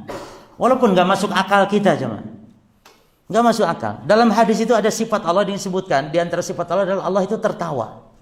Dan hadisnya sahih, wajib kita tetapkan Allah tertawa. Namun tertawa Allah tidak serupa dengan tertawa, tapi kita paham apa maksud dan makna tertawa. Tapi jangan ditetapkan tertawa Allah seperti kita. Kalau ketika tertawa kan ngakak, calangap, bari ngakak, bari hahaha, suaranya kan gitu. Apakah seperti Allah tertawanya? Wallahu a'lam. Tapi kita tahu tertawa itu tahu. Hanya turun, Allah turun. Bagaimananya wallahu a'lam. Namun kita tahu mananya turun, ya turun. Artinya dari atas ke bawah turun, itu bukan naik. Kalau turun kan tiluhur ke handap turun teh. Tah kumaha carana turun Allah teuing cara nama. Nah siga urang tina meja loncat ke handap gitu henteu pancek Allah laisa kamisli syai. Lamun siga urang berarti urang jatuh kepada tamsil. Ya. Jadi tetapkan sifat Allah walaupun enggak masuk akal. Allah punya betis pandina ayat. Allah punya jari dalam hadis. Inna qulubna bi Adam baina isbi'aini min asabi'ir rahman. Sesungguhnya hati manusia ada di antara dua jari di antara jari jemarinya Allah. Dan tidak boleh kita menetapkan kecuali apa yang telah ditetapkan dalam sifat. Tidak boleh juga ikhwan menafikan sifat kecuali apa yang Allah nafikan. Contoh, ai Allah boga ceuli teu? Cek antum teh teboga tah, antum ngomong teboga teh wajib dalil. Hartos. Apakah Allah punya rambut? Cek Allah teh tidak punya rambut. Ngomong tidak punya rambut wajib dalil. Jadi lain wae menetapkan sifat tapi mengingkari sifat, menafikan sifat pun wajib dalil. Maka lamun aya sifat anu di Quran teu aya ditetapkeunana, teu aya oge penapianana, maka urang sikap kudu kitu. Kuring teu menetapkeun, oge kuring teu menafikeun. Kitu kuduna. Maka Allah punya cepil teu? Kita tidak menetapkan, tidak pula menafikan. Pancena eta samiun mendengar. Mendengar teh pan lain wae kudu ku ceuli. Jadi tidak setiap mendengar harus dipahami, harus punya telinga jemaah, karena di Quran tidak ada. Apakah Allah punya irung? Pan Allah punya wajah. Pan itu jemaah, Allah punya wajah teu? Punya. Toh, pertanyaannya, apakah Allah punya hidung? Bukan wallahu alam, kuring teu netapkeun oge teu? Ulah wallahu alam bae. Kuring teu menetapkeun oge teu menapikeun. Naon sabab di Quran tadi ditetapkeun oge teu dinapikeun. Kitu jemaah. Kartosnya. Allah ngagaduhan mata teu? Ojo ulah kitu. Allah ngagaduhan mata teu? Aya gaduh dina Quran disebutkeun. Bi ayunina cek Allah teh. Aya. Jadi ahli bid'ah mahnya nyebatkeun Allah Maha melihatnya. Ngan ari menetapkeun mata mah ahli bid'ah henteu. Sabab mata mah soal jeung makhluk cenah gitu. Cik cente ari nenjo, ari makhluk nenjo henteu, sarua nenjo, Allah nenjo. Ari Allah melihat makhluk melihatnya naha. Henteu takut kepada tamsil. Betul tidak? Jemaah, ahli bidah mengatakan Allah Maha melihat, Allah melihat. Tapi cenah Allah teu boga mata. Naon sabab ai mata mah makhluk ke boga. Ari nenjo pan makhluk ke berlihat. Kenapa ari melihat ditetapkan bagi Allah padahal makhluk ke melihat? tapi air mata. Tadi dia kontradiksinya akidah orang-orang yang mengedepankan atau berdasarkan akal dalam penetapan sifat-sifat Allah. Jadi liar jemaah. Maranehna kan menetapkan sifat anu 7 bagi Allah, sifat 7 jemaah. Sifat al-haya, al-qudrah, al-irada, as-sama wal basar, al-ilmu, al-iradah. Ieu nu 7 teh cenah ditetapkeun sabab masuk akal. Nya, kumaha masuk akal da nya masa cenah Allah pangeran atau nabi Allah Tuhan tapi kok ente bisa nempo? Pasti Allah teh Maha melihat, pasti Allah Maha mendengar, pasti Allah teh hidup, pasti Allah teh berilmu, pasti Allah teh iradah. Gitu, pasti Allah teh qudrah. Cek para ulama orang ahli sunnah, kapan ari makhluk ya nu 7 boga? Makhluk punya iradah, makhluk punya qudrah. Nya naha ari tangan, ari wajah. Siga nu sieun menetapkeun tangan wajah pikeun Allah teh jiga nyerupakan Allah jeung makhluk, kusabab makhluk boga tangan boga wajah, ari makhluk anu oge boga 7 sifat eta. Makhluk boga sifat hidup, makhluk boga sifat ilmu. Tapi kenapa dia berani menetapkan Allah berilmu padahal makhluk pun berilmu? Kenapa tidak takut kepada tamsil juga? Jadi kontradiksi akhirnya jemaah. Kontradiksi ente? Kontradiksi. Ngan alasanna kitu cenah ari nu 7 mah masuk akal. Ari nu sifat nu selain 7 mah model Allah punya wajah termasuk akal. Masa Allah punya wajah? Masa Allah punya tangan? Pan siga urang komo boga ramo boga jari mah.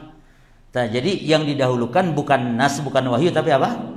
Akal. Maka itulah kaum disebut oleh para ulama kaum yakni ahlul kalam itu seperti Mu'tazilah, seperti kaum-kaum yang mengikuti mereka. Termasuk kaum Asy'ariyah, Maturidiyah, Kulabiyah. Anu sifatnya itu mentakwil kata mereka. Padahal yang benar ya mentahrif seperti itu. Mentahrif. Taib. Ini kesimpulan dari iman kepada Allah Subhanahu wa taala. Maka kedua iman kepada para malaikat.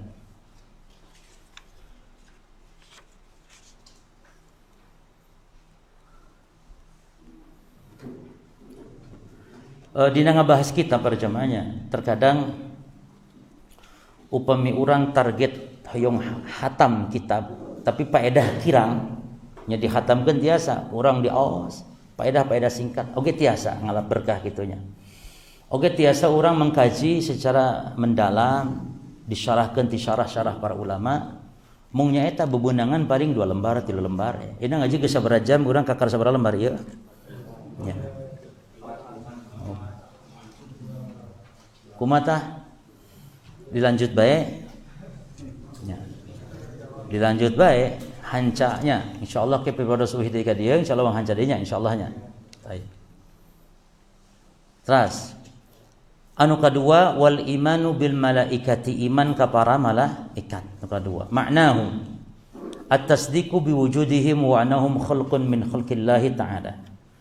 Makna iman ka malaikat teh nyaeta tasdiq ngabenerkeun ayatna para malaikat yang malaikatnya makhluk min khalqillah di antara makhlukna Allah anu khalaqahum anu Allah nyiptakeun maranehanana aranjeunana min nur tina cahaya. Jadi malaikatnya berwujud dan malaikat itu berjasad ikhwan. Namun sumber penciptaan jasad malaikat adalah cahaya. Ulah seperti kaum filsafat yang memahami malaikatnya hanya unsur kebaikan. Jadi makhluk anu teu aya wujudna. Dia hanya unsur kebaikan.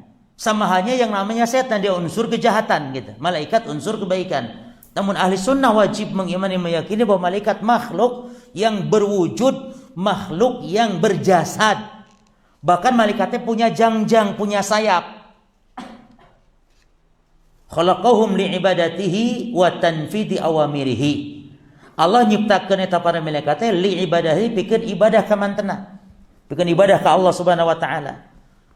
Nya wa tanfidi awamiri jeung pikeun ngalaksanakeun parentah-parentah. Tanfid itu pikeun mengeksekusi.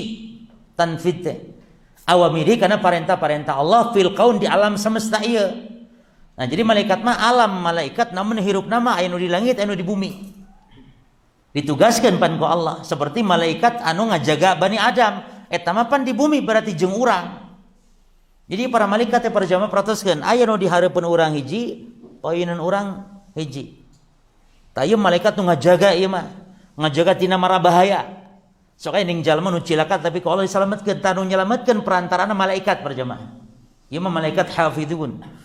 Anu palih ieu mah kenca jeung katuhu jeung kencan urang tah ieu mah nu nyatet amal. Berarti malaikat di urang we sabaraha? 4. Khilaf ulama ngeunaan qarin. Nah 5 jeung qarin nah eta 4 termasuk. Jadi aya di qarin malaikat nu terus menyertai urang. Anu selalu memerintahkan yang baik. Dan qarin satu lagi dari jin yang memerintahkan yang jahat, yang buruk. Jadi perang sabil antara jin, qarin jeung qarin malaikat teh. Jadi luar biasa malaikat tugasnya pada jemaah, taat ke Allah. Yeunu katuheuyeun catat amal-amal hade. Maka antum ulah rek sieun, ulah takut, ulah sieun. Sabab anu nyatat amal hade khusus, nu nyatat amal goreng khusus nu kenca. Jadi moal pahili, jadi malaikat ieu mah nganggur we lamun jalma salat. Nu ieu mah nganggur, cicing. Engke giliran main gapleh, kakara sibuk nu kiri. Main gapleh, remi, tiktokan, main nyatet. Gibah namimah ngomongkeun batur. Nu ieu mah tahajud. Jadi moal pahili. Bisi cenah antum tahajud Ustaz sieun dicatetna begadang moal tahajud mah tahajud we. Moal salahnya teh da malaikatna beda. Jemaah. Jeung malaikat mah teu poho, teu pernah sare. Jadi lamun urang keur tahajudnya, sieun malaikat teh keur sare moal. Atau antum ngaro ya Allah ya kuring ek judi ya mudah-mudahan ya malaikatna sare tanu kenca teh henteu. Moal sare malaikat. Jadi malaikat sifatna teu dahar, teu tuang, teu ngaleueut, teu sare, teu tidur. Salah lawasna. Eta teh kakare makhluk atuh siga kumaha Allah anu nyiptakeun para malaikat. Jamaah. Aya malaikat anu mikul anu manggul arasna Allah. Jarak antara ieu tah cepilna dipikeun ka pundakna ieu masih sabamia ta'am. Dina riwayat burung lamun manuk lamun terbang 700 tahun kakara nyampe. Jarakna agungna malaikat kumaha nu nyiptakeunana ya Allah, kumaha nu nyiptakeun eta malaikat anu nunggukeun tumbuhan teh saha para malaikat eta teh nu ditugaskeun ku Allah. Tumbuhan sadunya tumbuh rek naon we rek palawija rek pare rek naon we tumbuh ku malaikat anu nurunkeun hujan para malaikat ditugaskeun eta malaikat Mikail. Jadi malaikat Jibril, Mikail, Israfil ieu 3 malaikat anu pangagungna, ieu malaikat anu ngajaga kahirupan. Jibril kahirupan hate ku cara nurunkeun wahyu. Hirup hate ku wahyu Allah. Mikail anu tugasna ngahirupkeun alam dunya ieu, tumbuhan tumbuh hujan. Israfil ngahirupkeun jalma anu paeh di alam kubur, harudang ke jaga ku tiupan sangkakalana saha malaikat Israfil. Jadi 3 malaikat adalah malaikat al-muwakkal bil haya. 3 malaikat anu ditugaskeun pikeun kahirupan. Pikeun kehidupan. Taib, mana tadi? Kama qala ta'ala sebagaimana Allah Ta'ala telah berfirman bal ibadun mukramun. Jadi dalil yang menunjukkan jadi malaikat mah tugasna ibadah we tama ka Allah. Bahkan ibadun para malaikat teh hamba-hamba Allah mukraman anu mulia, dimuliakeun la yasbiqunahu bil qaul. Tara miheulaan malaikat mah bil qaul ku ucapan. Wa hum bi amrihi ya'malun, jeung mereka para malaikat terhadap perintah Allah selalu melakukan, enggak pernah membangkang. Makanya ikhwan yang benar, iblis yang tidak mau sujud kepada Adam itu bukan asalnya malaikat, bukan. Itu pendapat yang kuat. Walaupun ada pendapat termasuk Imam Ibnu Katsir yang mengatakan iblis itu asalnya malaikat yang paling taat katanya. Namun itu pendapat yang lemah. Iblis itu yang tidak sujud kepada Adam, dia adalah jin. Kana minal jin. Wa id qulna lil malaikati isjudu li Adam fasajadu illa iblis kana minal jin kata Allah dalam surah Al-Kahfi atau surah Al-Isra atau surah Al-Kahfi. Dan ingatlah ketika kami perintahkan malaikat sujud kepada Adam maka sujud semuanya kecuali iblis kana minal jin yang asalnya dia dari jin. Karena malaikat tidak memiliki sifat membangkang, la ya'sunallaha ma amarahum. Itu sifat malaikat, tidak ada yang membangkang terhadap apa yang Allah perintahkan, tidak ada. Nah, kok ini ada? Kok bisa iblis aba wastakbara wa kana minal kafirin? Aba wastakbara. Maka yang benar iblis bukan dari malaikat tapi dari jin para jemaah. Karena malaikat sifatnya lihat di sini.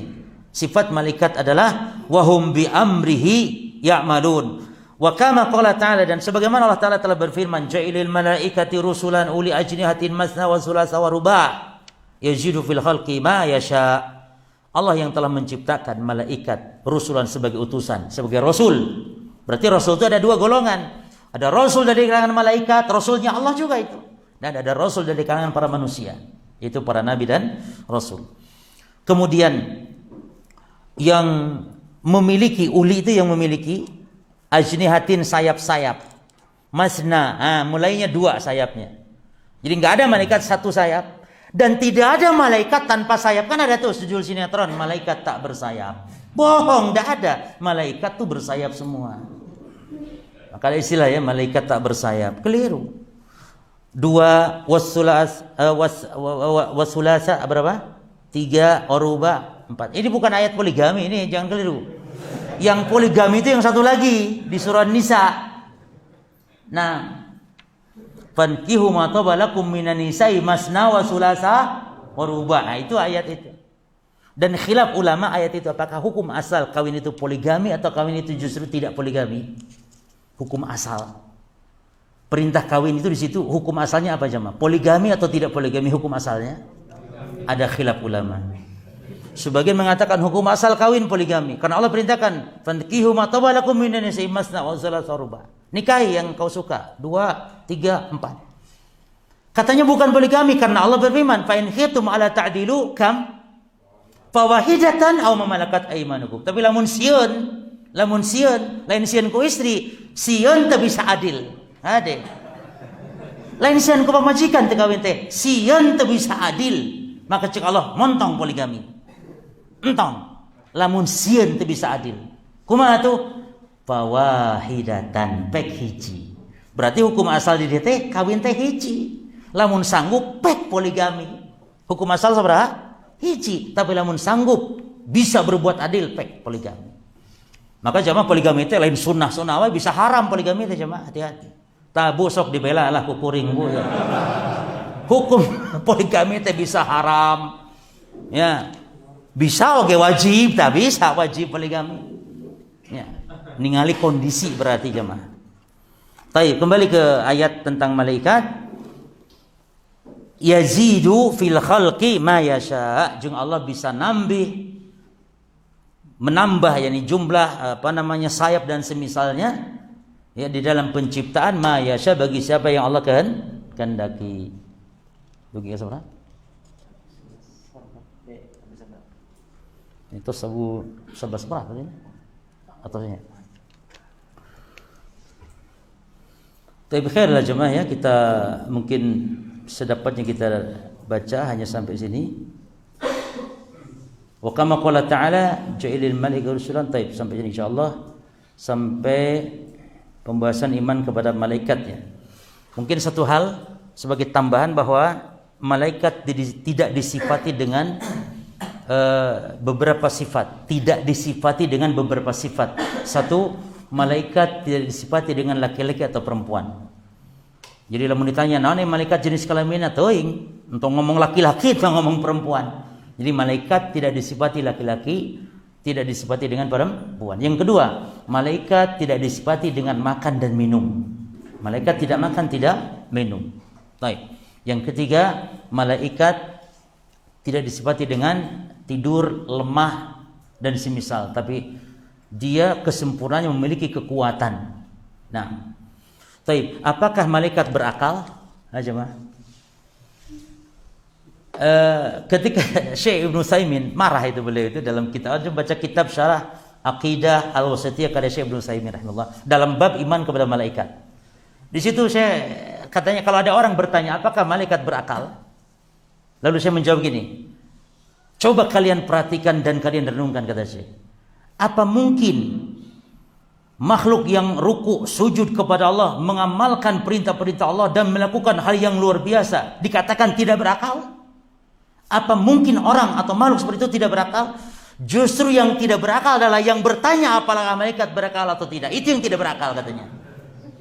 Kok bisa dikatakan malaikat tidak berakal? Kok bisa bertanya itu? Jelas malaikat bagaimana dia ruku sujud, bagaimana dia menciptakan, menurunkan hujan atas perintah Allah. Bagaimana melakukan hal-hal yang luar biasa yang kita manusia tidak sanggup melakukannya. Dikatakan tidak berakal. Nutu berakal mata nu nanya, cenah gitu cek saya teh. Ngambek Syekhna. Hada wallahu alam. Tapi lanjut dengan soal jawab. Barakallahu fikum. Kita jawab dulu yang menang dari ibu-ibu. Hadiahnya satu kan ya, ibu-ibu ya. Baik. ibu-ibu yang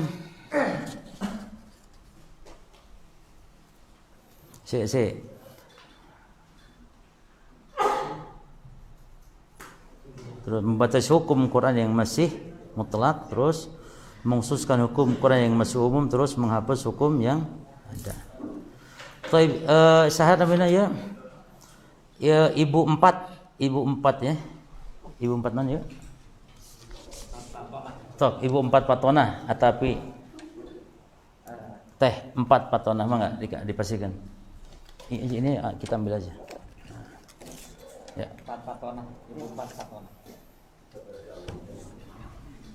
Baik, untuk yang akhwat, pertanyaan yang jawabannya di apa namanya Ustaz memilih ibu 4 patona. Baik, alhamdulillah hadirin para peserta daurah, acara sesi kedua telah selesai. Ini karena hadiah masih ada satu lagi. Jadi pertanyaan untuk sesi kedua ini. Baik. Sebutkan 4 hal yang harus kita hindari dalam menetapkan nama dan sifat Allah Subhanahu wa taala. Urutannya harus sesuai ya, urutannya. 4 sifat atau 4 perkara atau 4 hal yang harus kita hindari dalam menetapkan nama dan sifat. 4 hal ya, dan urutannya harus sesuai jemaah. Ayo, angkat tangan.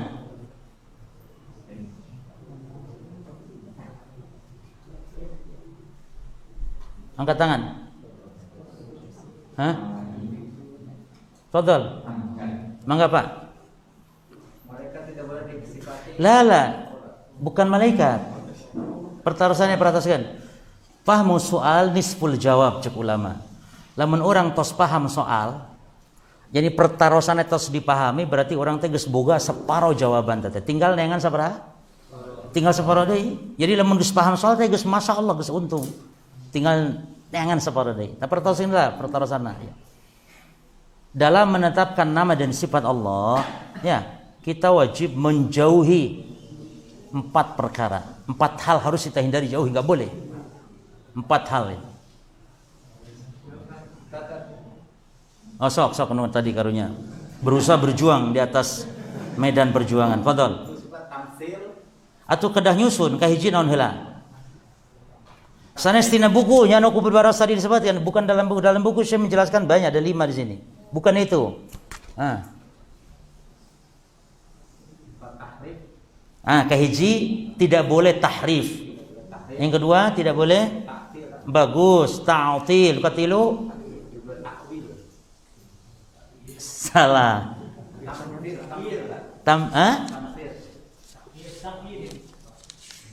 Sok bantu tenan lah takyib guys. Nu kaopatna takyib. San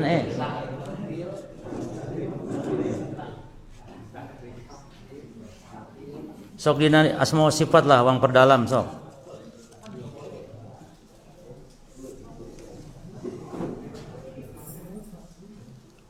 Anu kahiji kan tahrif, anu kadua ta'til, anu katilu takyif. Ta'yin teh naon atuh hari ta'yin? Menentukan dengan bila disebutkan dengan tamsilnya. Oh, tamsil namanya teh. Disebutkan bagaikan. Tamsil. Oh, takyif eta namina. Terus disebutkan padanana naon namina? Ta'yin tidak dimaksud. Tamsil namina. Tamsil disebutkan dengan padanannya. Yang tidak disebut takyif. Takyif. Kaifa takyif membagaimanakan. Ta eta nu disebutkan padanan disebut takyif. Ya, dan tamsil. Sok ulangi kaiji tidak boleh tahrif, kedua ta'til, katilu takyif, kaopat tamsil. Sok pasian hadiah sok. Ayo ininya. Entong anu kadua sok ayeuna perasaan nu kaduana. Apa bedanya ikhwan antara takyif dengan tamsil? Sok ku bahasa Indonesia kajian, syukur-syukur ku Arabna. Indonesia besok. Naon bentenna takyif dengan tamsil. Sok antum heula. Kalau nakir menyebutkan bagaimana sifatnya, Allah tanpa menyebutkan padanannya. Tanpa menyebutkan. Dan kalau tamsil, Sudah menyebutkan bagaimana sifat dan menyebutkan sifatnya. menyebutkan padanannya. Perumpamaan padanan teh perumpamaan. Tafadhol, kasih aja nih. Hijrainya siapkan ini. Hijrai ikhwan.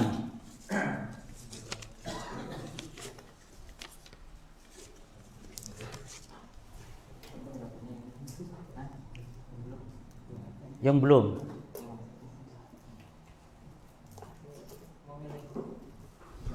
Oh, masya Allah banyak tuh. Itu untuk siapa? Sami we.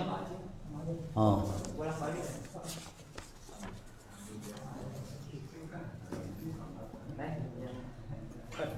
Ya. Ya, coba surat. Total senlah. Jawab pertanyaan dulu.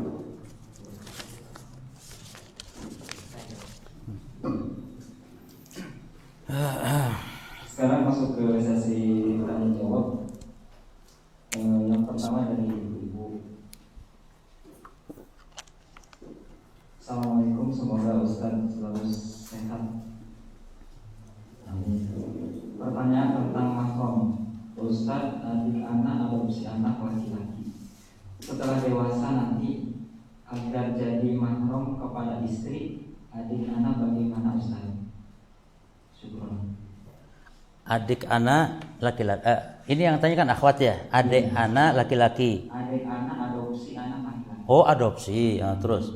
Setelah dewasa nanti agar jadi mahram kepada istri adik.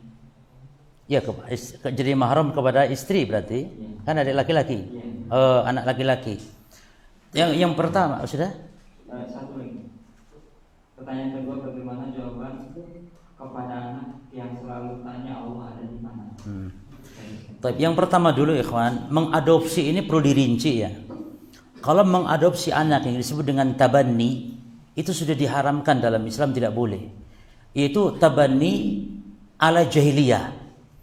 Bagaimana ala jahiliyah? Yakni mereka tabanni mengadopsi anak itu dengan menasabkan kepada bapak angkat binnya, itu seperti Rasul mengatakan kepada budak yang diangkat menjadi anak angkat oleh Rasul, sehingga dilarang akhirnya Zaid bin Muhammad.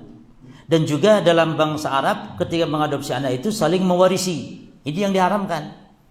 Adapun kalau mengadopsi anak dalam rangka tujuan untuk mengambil anak orang yang miskin, kita pelihara, kita besarkan, nah itu tidak masalah ya.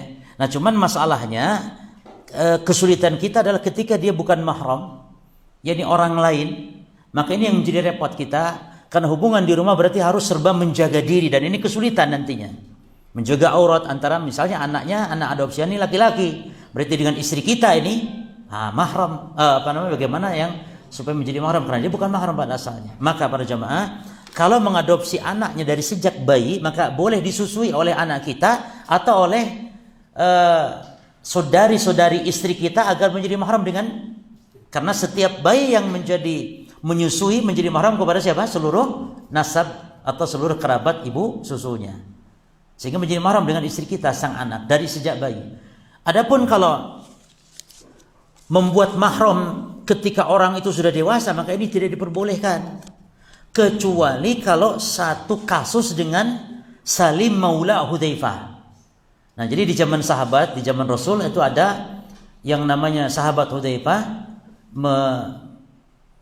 memerdekakan Salim, kemudian dianggap sebagai anak angkatnya. Sejak kecil sudah dipelihara, ya, lalu menjadi dewasa. Nah, ketika dewasa, Hudzaifah ini cemburu dengan istrinya, terhadap istrinya, karena Salim sudah dewasa. Maka sang istri ini ngadu kepada Rasul, ya Rasulullah, Salim ini sudah gede sekarang. Sementara suami saya ini kok kayaknya cemburu sama saya dengan anak yang sudah besar ini. Bagaimana caranya? Kata Nabi, ya kamu susui dia.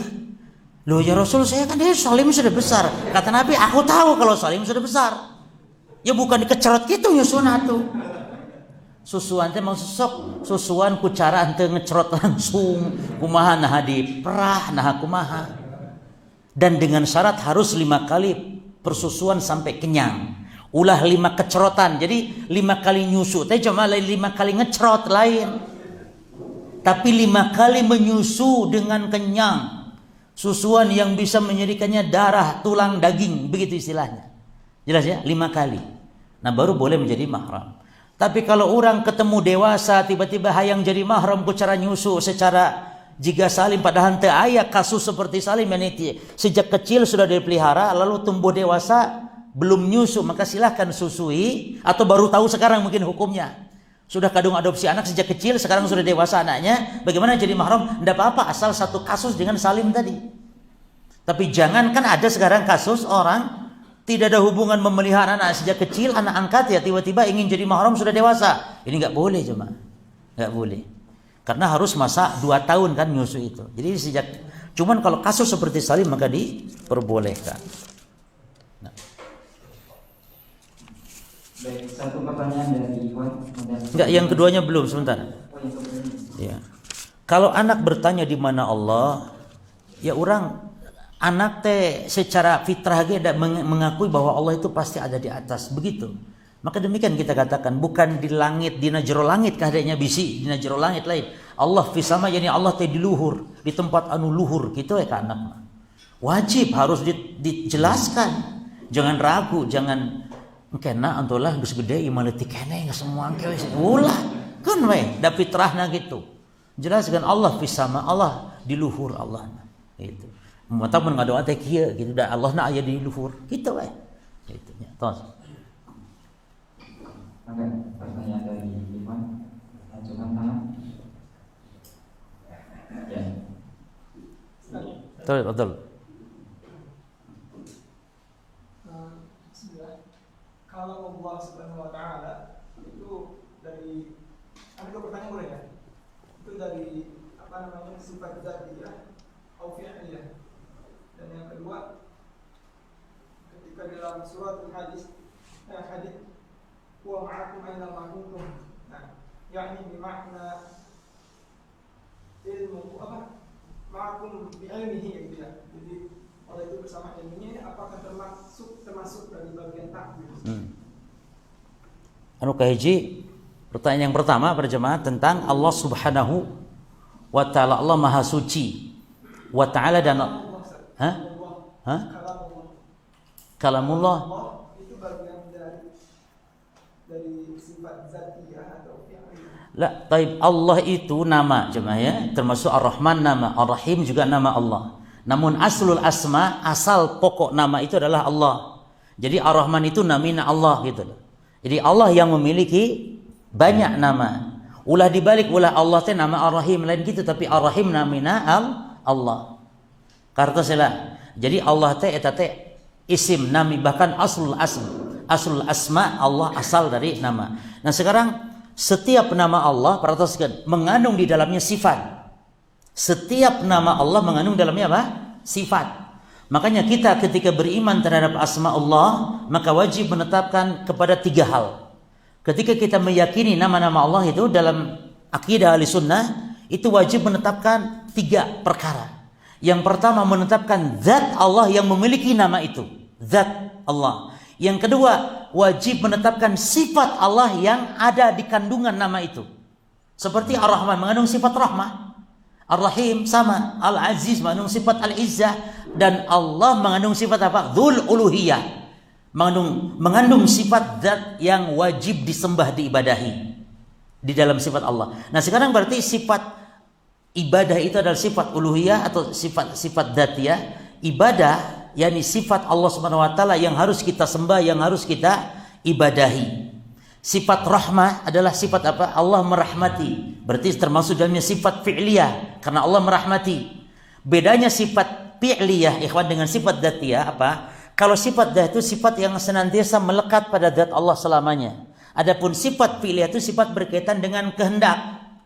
Dengan kehendak Allah, kalau Allah berkehendak Allah lakukan, kalau tidak ya tidak. Contoh rahmat. Rahmat sifat fi'liyah karena Allah berkehendak merahmati dan Allah berkehendak tidak merahmati. Berarti sifat rahmat sifat fi'liyah. Nah, sekarang sifat al-uluhiyah tadi adalah sifat dzatiyah Allah yang mana Allah memiliki zat sifat yang harus disembah, kita beribadah senantiasa kepada Allah Subhanahu wa taala. Sifat uluhiyah senantiasa melekat pada Allah Subhanahu wa taala. Aya sifat anu 2 double. Di satu sisi dzatiyah, di sisi uluhiyah. Sifat apa contohnya ya kawan? Sifat al-kalam. Jadi sifat kalama dina jenisna eta sifat dzatiyah. Sebab Allah Maha bicara selamanya. Namun ditinjau dari bagian-bagiannya dan waktunya itu sifat fi'liyah. Sebab Allah tidak kalam terus, tidak berbicara terus, tapi Allah berbicara sesuai yang Allah kehendaki. Jadi di satu sisi ditinjau dari nu'nya itu sifat dzatiyah, ditinjau dari waktu perbuatannya itu disebut sifat fi'liyah. Karena waktu berbuatnya Allah berbicara kapan? Ya sesuai kapan yang Allah kehendaki, tidak terus-terusan Allah ngomong. Tapi maha bicaranya Allah dzatiyah, karena Allah maha bicara kapanpun, maha berbicara kapanpun. Baik. Cukup? Mana tadi? Baik, pertanyaan selanjutnya dari ibu-ibu. Pertanyaan tentang bedah poligami. Menyatukan istri kedua, kesan istri ke satu seakan-akan mengalah saja. Bagaimana cara mengikhlaskan hati? Bagaimana Ustaz? Maka Ustaz dibela lah. Sebenarnya kalau nanya poligami jangan ke saya ya, karena saya itu bukan praktisi. Jadi hanya saya nih, kalau kata Pak Zainal tadi ulah seperti calok, tak saya mah calok hungkul. Bandung hari naik nama hante. Sok poligami lamun mampu, tapi dah saya mah teu mampu kan gitunya. Mata kayaknya ndak usah dijawab lah itu mah ya, yang lain saja. Ya.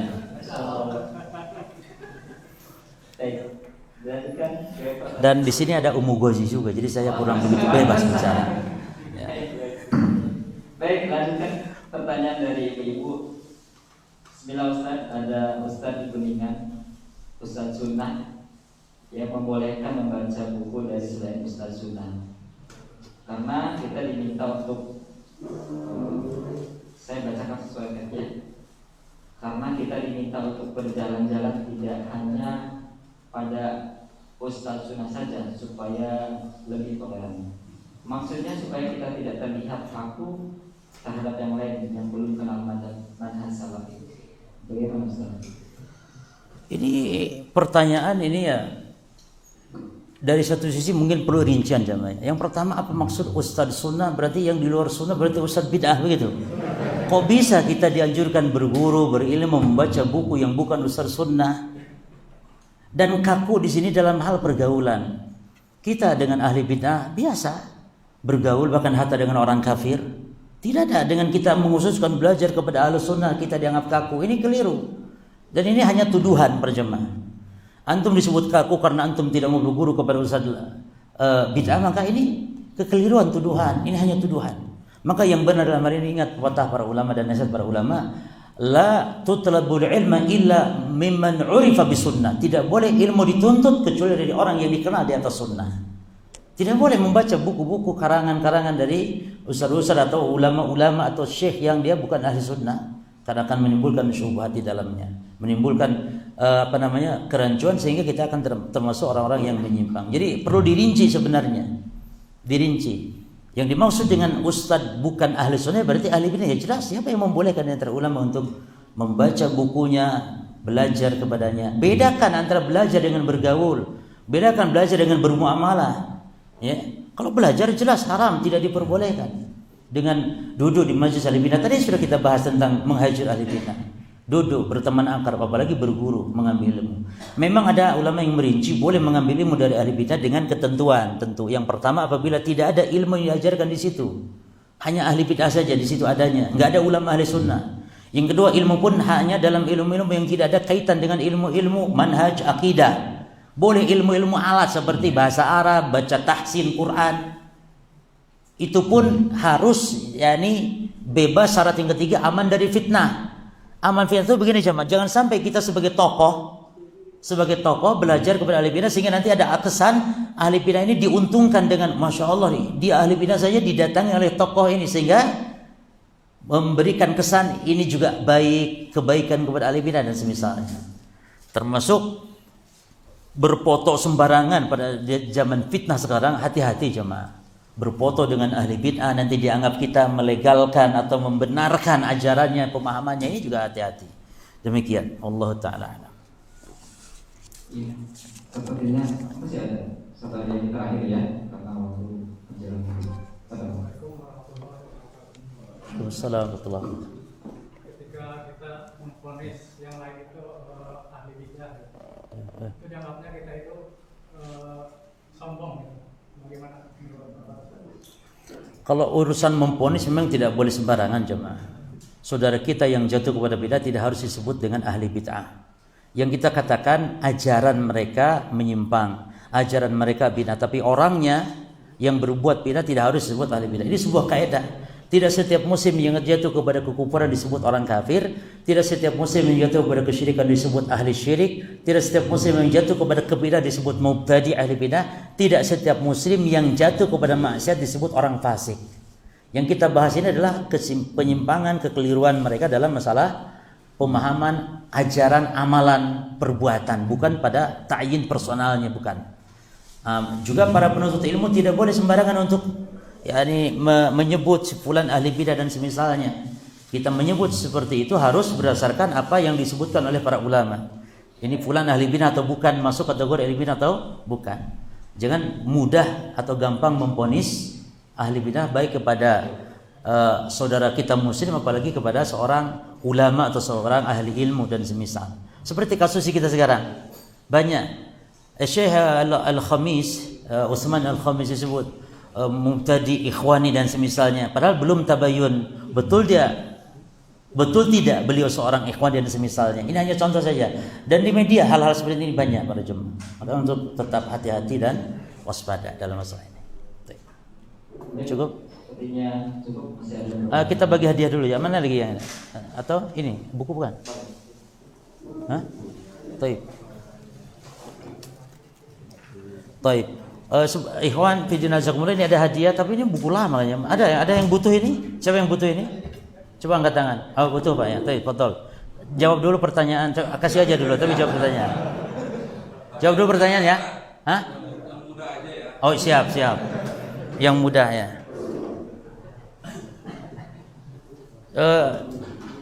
Apa macamnya tahrif? Tahrif ada dua macam Pak tadi ya.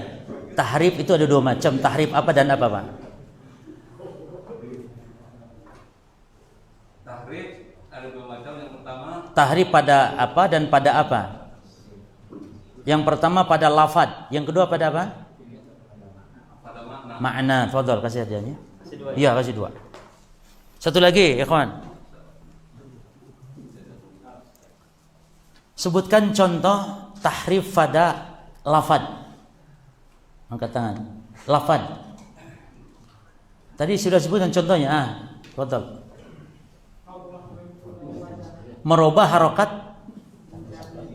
Allahu dirubah harokatnya menjadi Allah. Kalau Allahu sebagai subjek, Allah yang bicara ya. Kalau Allah objek yang diajak bicara. Fadhol. Kasih. Cukup ya? Ya, sebagai penutup kami minta Ustaz untuk menyampaikan nasihat-nasihat yang terakhir.